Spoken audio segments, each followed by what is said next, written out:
Fala pessoal, boa tarde, mais um vídeo aqui no canal Três Cores de Alma.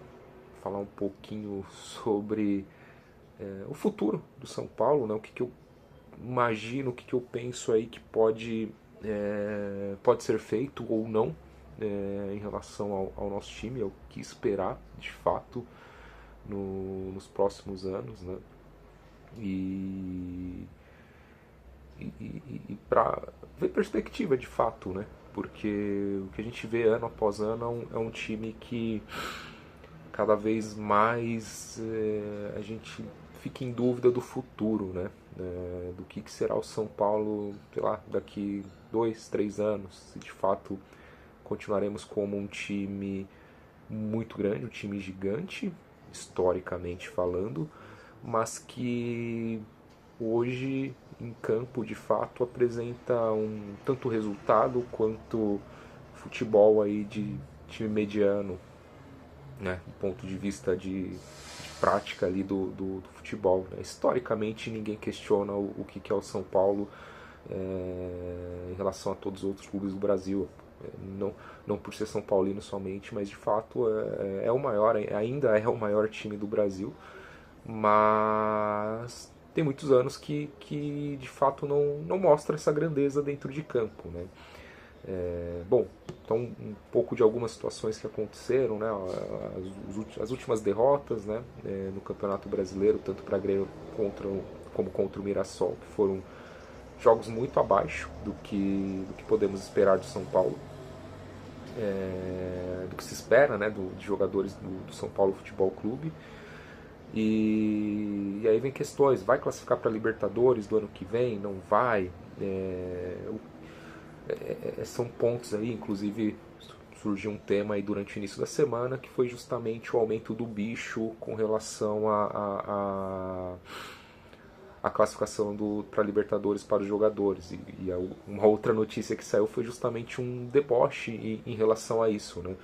Porque saiu uma notícia que o São Paulo está devendo 2 meses de direitos de imagem para os jogadores. E aí vem aquela questão, como você está me devendo 2 meses de direito de imagem, está me propondo um aumento do bicho, né, da premiação aí caso a gente classifique para Libertadores, né, a conta não fecha, assim como o próprio superávit que foi apresentado ali pelo presidente na semana passada foi recebido em tom de deboche, pelo menos ao que alguns setoristas do São Paulo informaram, que os jogadores receberam isso meio que um tom de deboche, né? De fato, como que vocês estão com superávit devendo pra gente, né? Então a conta não fecha, né? Então a gente começa a pensar, né? O que pode ser feito aí pro São Paulo voltar aos trilhos, né? Pra gente voltar ali de repente a ter aquelas glórias de 2006, 7, 8, né? Com um tricampeonato brasileiro, com o ano de 2005, que foi fantástico ali, título paulista, Libertadores, Mundial. Obviamente que não vai ser todo ano que vai ter título grande, mas de fato disputar, né? E aí eu pego até um histórico aqui do Campeonato Brasileiro, de 2008 até o ano passado, né, que foi finalizado, um pouco do que o São Paulo apresentou, né? Aí você pega 2008, foi campeão, 2009 fez uma campanha ali, terminou em terceiro lugar, e de 2010 para frente já começa ali algumas campanhas mais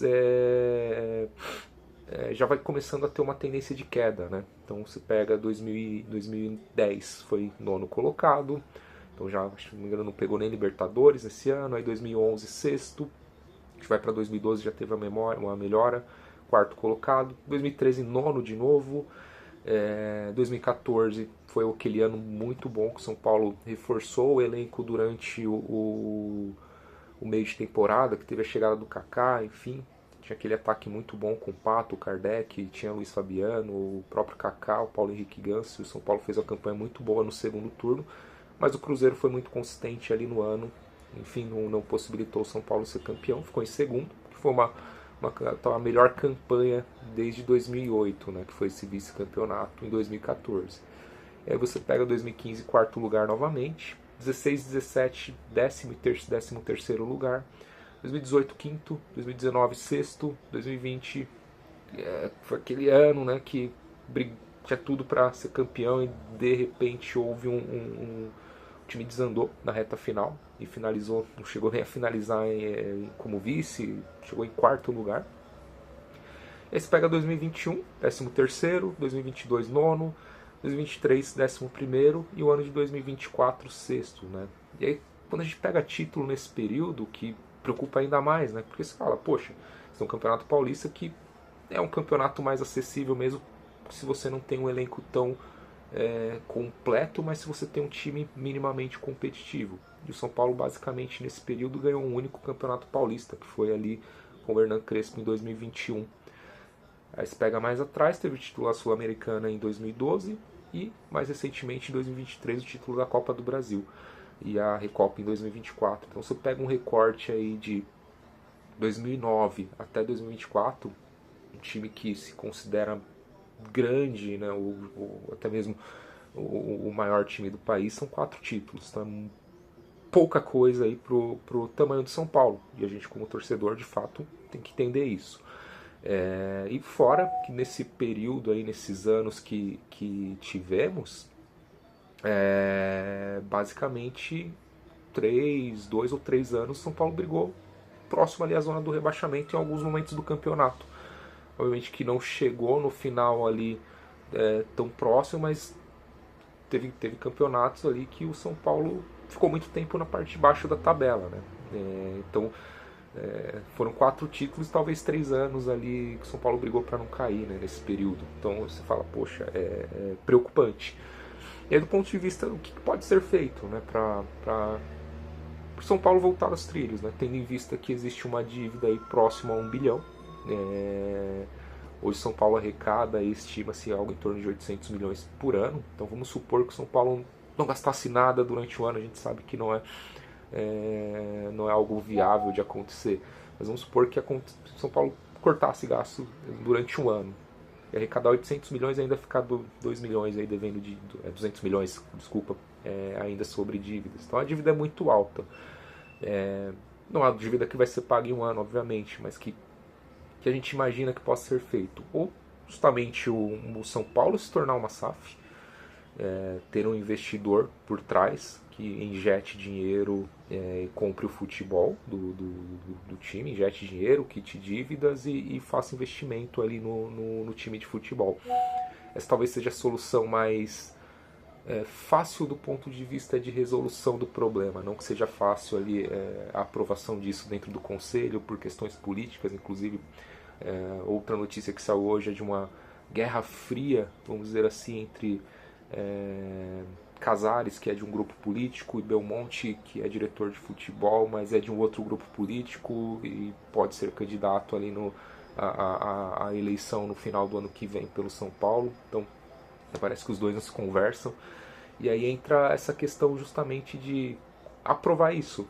Porque você tem o lado, o clube social ali, existem muitos interesses por trás, pessoas que inclusive nem São Paulinos são, que estão ali no conselho, estão mais interessados na piscina do clube, na pista, em correr em volta do Morumbi de final de semana, em academia, e não de fato propriamente no futebol. Então, qual que é o interesse dessas pessoas do conselho em aprovar uma separação do clube, uma aquisição por uma SAF e largar não ter mais um investimento tão forte talvez no clube social. Então acho que a principal dificuldade quando a gente fala em SAF é talvez essa separação do São Paulo Futebol Clube do São Paulo realmente social ali para justamente esse negócio evoluir. Esquentou durante esses últimos dias aí algumas conversas, mas nada muito concreto, nenhum projeto ali que pelo menos ficou muito claro do que pode ser feito, né? Então, para mim essa é uma das soluções. Como eu disse, a mais fácil do ponto de vista de resolução do problema, mas que não é tão simples do ponto de vista de implantação no São Paulo Futebol Clube. Uma outra alternativa eu vou usar um termo que eu escuto bastante, eu particularmente gosto muito de basquete, existe um termo que na NBA o pessoal fala que é tancar, né? Fazer um tanque na temporada. De fato é abrir mão da temporada. Não é um outro objetivo que eles têm, que é justamente buscar uma escolha melhor de draft para escolher o melhor jogador no ano passado, mas a ideia é abrir mão, é entender que o time precisa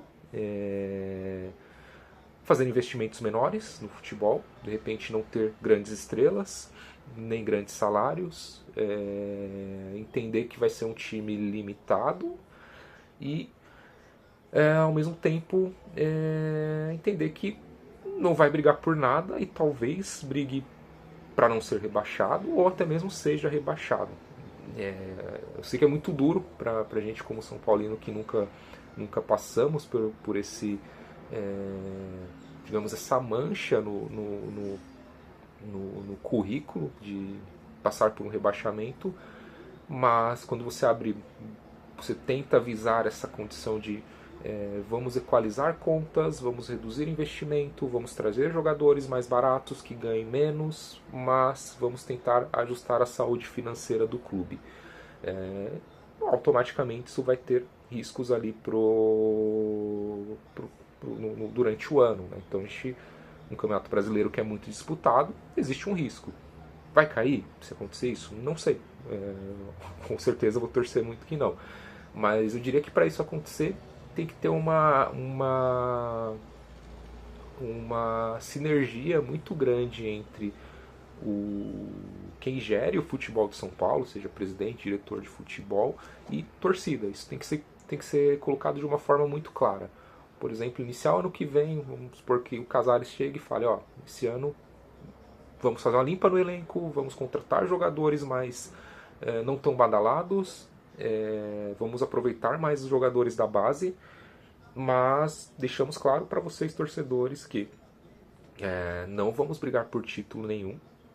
Pode acontecer de repente brigar? Pode, vai que acerta ali, contrata jogadores que encaixam muito bem dentro do sistema e funcione mesmo sendo jogadores mais baratos. Pode, por que não? Mas a tendência é muito mais que seja um time não tão competitivo, tendo em vista aí que a gente tem times que vão ter um investimento muito maior numa temporada, como é o Palmeiras, como é o Flamengo, o Cruzeiro, o próprio Botafogo, que acaba tendo seus investimentos ali através de SAF. Então isso tem que ser transmitido de uma forma muito clara, para que justamente haja o apoio da torcida. Então acho que a torcida tem que fazer sua parte se porventura isso acontecesse, né? De, olha, vamos fechar a torneirinha de gasto e vamos brigar para permanecer no campeonato. Não vamos brigar por título, talvez briguemos pelo rebaixamento. Então a torcida tem que estar consciente disso, tem que ter a transparência dos dirigentes e a torcida vai ter que comprar essa briga, né? Porque não adianta ter essa transparência e a torcida falar, então vou largar a mão, não vou mais no estádio, enfim. Porque a gente sabe que a torcida do São Paulo faz muita diferença quando ela quando ela participa ali, quando ela vai no estádio, como foram em brigas pelo rebaixamento em 2017, me lembro bem. Eu fui em alguns jogos, inclusive na reta final ali, que estava na briga e, cara, era sensacional a atmosfera.